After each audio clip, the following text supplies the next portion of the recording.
Matt, once again, we're about to the review. There's another paid request, this time for Mike, OCP. Thank you so much, man. For those interested in requesting pretty much any type of reviews or topics, reactions, commentaries, whatever it may be, feel free to send it either directly to my PayPal or join my Patreon. Both links are down below in the info box. And this is for the film Diggstown from 1992. I liked this film. It's a bit of a boxing movie, especially the last 40 minutes. Especially. But it's also more of a... It's not an underdog story. It's more of a the Sting type of story. Which made it at least different from other boxing movies. It wasn't just a Rocky ripoff or anything. It's directed by Michael Ritchie, who did The Golden Child, which is my favorite comedy. He did the Fletch films. Rest in peace to Michael Ritchie. It's a great cast. You got James Woods as the con man, Louis Gossett Jr. as the boxer, Bruce Dern as your villain, Oliver Platt, he's in there working with James Woods. Heather Graham is in there as a guy who helps James Woods out with the con. Jim Caviezel has a small part as one of the boxers Louis Gossett Jr. fights in the second half of the movie. Randall Cobb, he's mainly at the beginning of the film. He was in a personal favorite of mine, Uncommon Valor, among many other movies. Benny the Jet, Ortiz, Benny the Jet is the referee for the last section of the movie. I'm like, I recognize the referee. Oh shit, it's Benny the Jet. Yeah, Benny the Jet Ortiz. Wow, okay. There's a guy, one of the boxers, I think his character's name is Hambone. I think because I'm bad with names.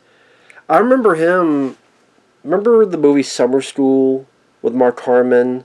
One of the students was this big black guy. They made a mistake.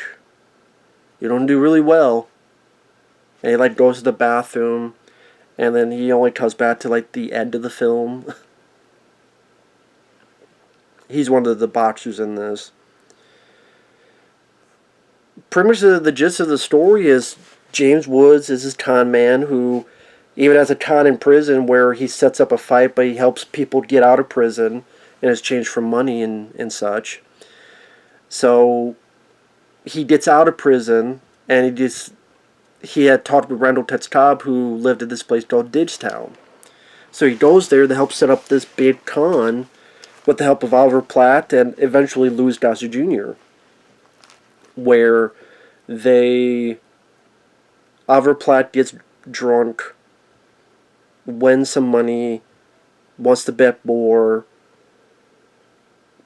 and the way James Woods and them set up this con, especially in retrospect, is actually kind of entertaining to see. God, I don't know how much I want to say without giving it away. One thing leads to another, and it becomes a bet where they go, we have this fighter, and you know what, he could beat 10 guys in one day from anywhere in this area. And Bruce Dern goes, okay, fine. And the money goes up and up and up, and James Woods has to convince Louis Gossett Jr., who are their old friends, but there's a thing that happened back in the day. Ultimately does convince Louis Gossett Jr., and it's a bit set up for the last 40 minutes where Louis Gossett Jr. has to go through these 10 bouts in 24 hours. And that's when it really picks up energy. Before it, I was enjoying it because James Woods is one of those actors I've always enjoyed, I've always liked, I've always appreciated. And anytime I see him, it's just a lot of, whether it be The Hard Way with him and Michael J. Fox, Videodrome, The Sedman and Cat's Eye, Cobb, John Carpenter's Vampires. It was always great to see him in there, and he does another good job here. He's perfect as a con man. He works really well with Louis Gossett Jr. Louis Gossett Jr. from An Officer and a Gentleman, Jaws 3, The Punisher from 1989, Iron Eagle.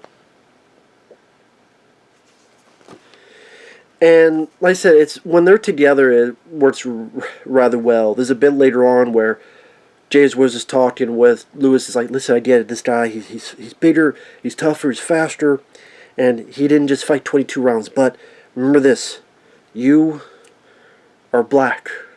And he's like, what the hell does that mean? Oh, it's a roots kind of thing.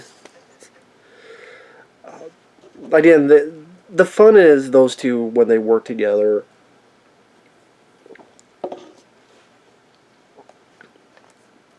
And it had some pretty funny moments. And it definitely has, I don't know if I want to say a shifting tone, where it seems lighthearted, but then it gets pretty serious. But at the same time, I guess you could say that at least up the stakes because of how serious it gets at times. I don't know, maybe some would say it's a bit too shifty of tones.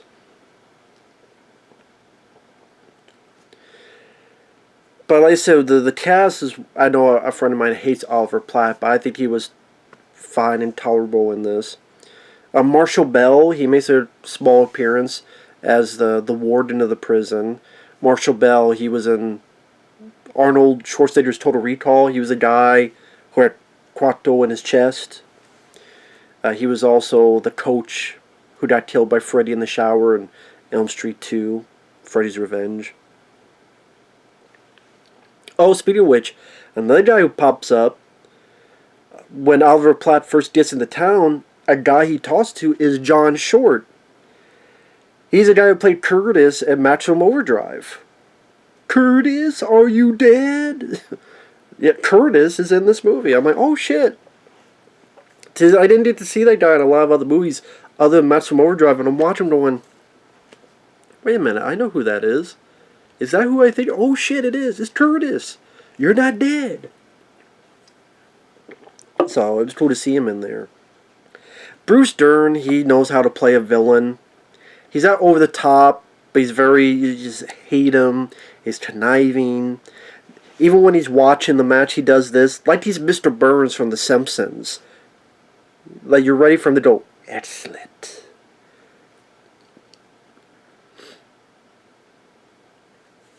The Simpsons was out by this time, but I could have swore that someone would look at Bruce Dern and think, Mr. Burns. Like the way he, I mean, it just,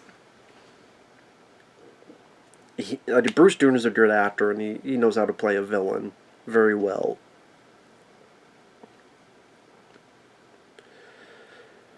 It was kind of cool to see, after you know the reveals, think of the film again and how this time was played out.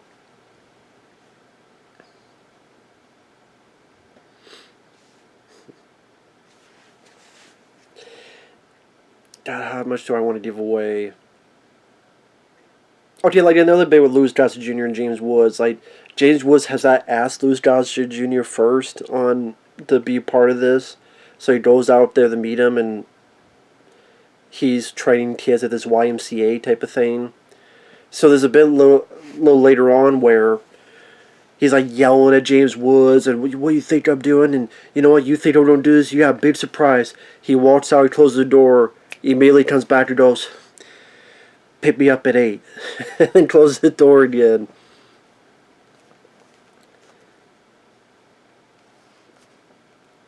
Or there's a, much later on, there's a bit where James Woods has the pads and Louis Gossett Jr. is training, and he's getting info from James Woods about the boxer that was in this town.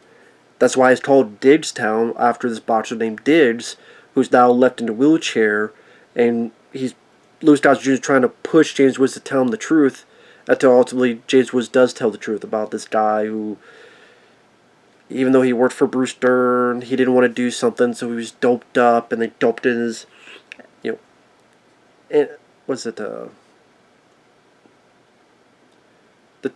some nasal spray thing. I thought that was a nice scene of acting between the two actors.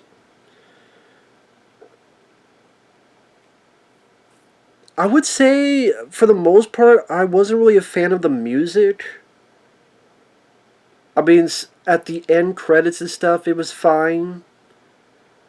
But I gotta say, I was really wishing for a bit more of a either rousing songs or Bill Conti, Vince DiCola type of music. Which I know that's stupid to say because it'd be just more a rip off of Rocky, but I'm just saying like those music really helps with the fight scenes and the the, the whole production. I just wasn't really big on the music in this movie. I think that hurt it a little bit. I get what they were going for. They were going for like the Sting maybe type of music, but I would preferred a more of a Vince DiCola type of direction with that music. That's just me. So yeah, I even like during the training session, I would like to like a good song or again more rousing music. I look at music like Gladiator with Cuba Gooding Jr. That's another solid boxing movie. Like that music I thought was really good and really prominent. This one again, just probably one of my least favorite parts of the film is the music.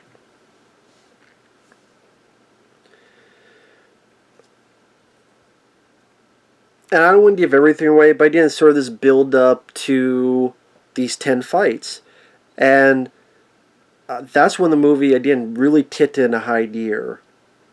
And I'm like, okay, I'm liking the film, not minded. When that happened, oh wow, this is really cool. Yeah, I think it's a bit underrated. I would say Diggstown is a bit underrated for a film that no one really talks about. I don't even know if the film has a Blu-ray. Just spoiler alert for the fights. When they get into it, there's one fight that he has where, let me try to go through the 10 fights. One guy puts up a bit of a decent effort, but is able to take down. One guy, they were able to pay off as part of the con. But it's not like they pay off everybody as well. That's what I like about it. They're con men, so they're able to pay some people off or transpire stuff with people. But other stuff, Louis Gossett Jr. really has to put into work. I know some critics complain that Louis Gossett Jr. was not believable as a boxer. Professional boxers, I'm sure they could pick it apart. But for me, because of Louis's toughness, his tenacity, and because he's playing what they say in the movie, 48 years old, I was fine to buy into it compared to others. It's not like the most rousing boxing scenes like the Rocky films, but I thought it was still satisfying.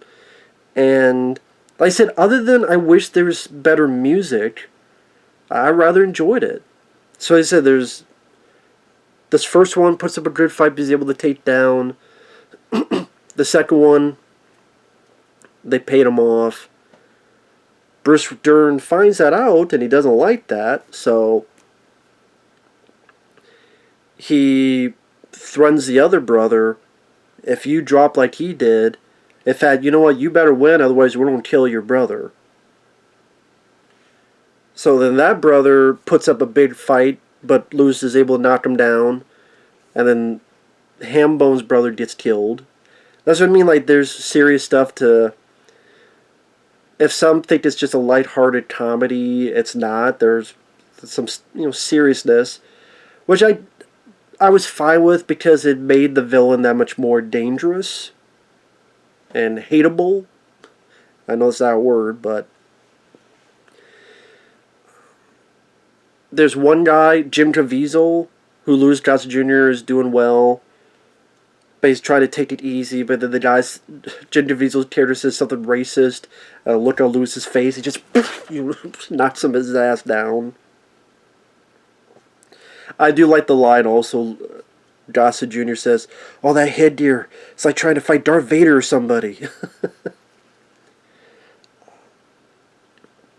I don't like the one where they give the guy a laxative, but then did we need all the fart sounds?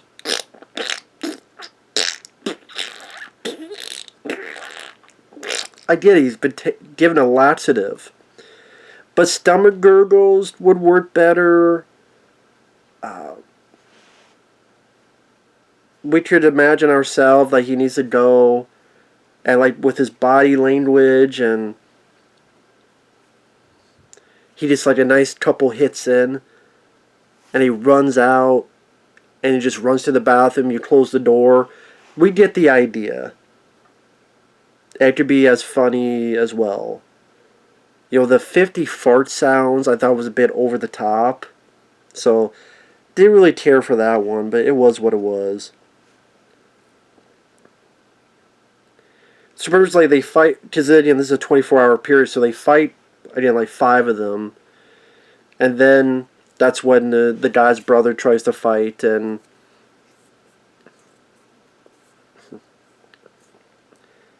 yeah, because it's the guy, the one guy's brother, Gentavizel, Laxative, and then the other brother. And he gives Louis Gossett Jr. a hell of a pounding, but Louis is able to knock him down, and that's where the guy tries to run out still to get his brother, but he's been killed.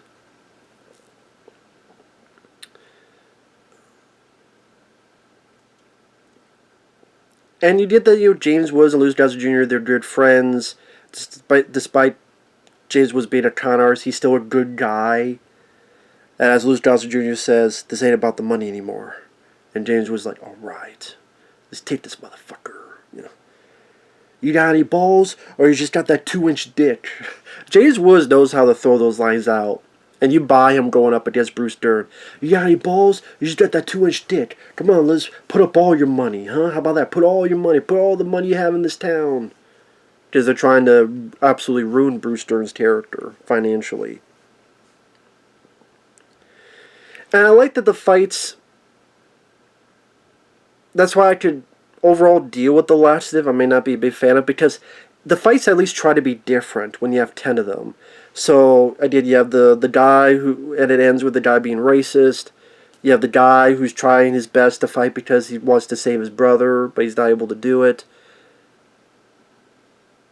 At this point, Louis Gossett Jr. doesn't know, and James Woods doesn't know what's going on. They figure, hey, we paid you, why are you not going down? But they're never told that, so it's not like, well, why don't... They didn't know. I thought that was a smart way to make our characters still likable, and not, well, this guy might die, but we gotta still keep doing our con. So I'm glad they went in that route. In the next fights, you have one guy who is very cocky, and then takes him out in one punch. One guy is fighting, and the guy hits him in the crotch, and then punches Benny the Jet, and Louis Gossett Jr. like fucking punches him in the crotch, and knocks him out.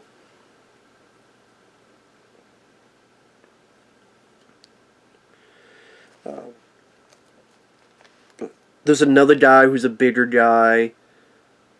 I think his name was Tank, and that's where James Woods says, yeah, he's faster, he's bigger, he's tougher. He didn't just fight 22 rounds, but remember, you're black. And throughout the film, like, Louis Gossett Jr. keeps making fun of him. Man, you really suck at motivation.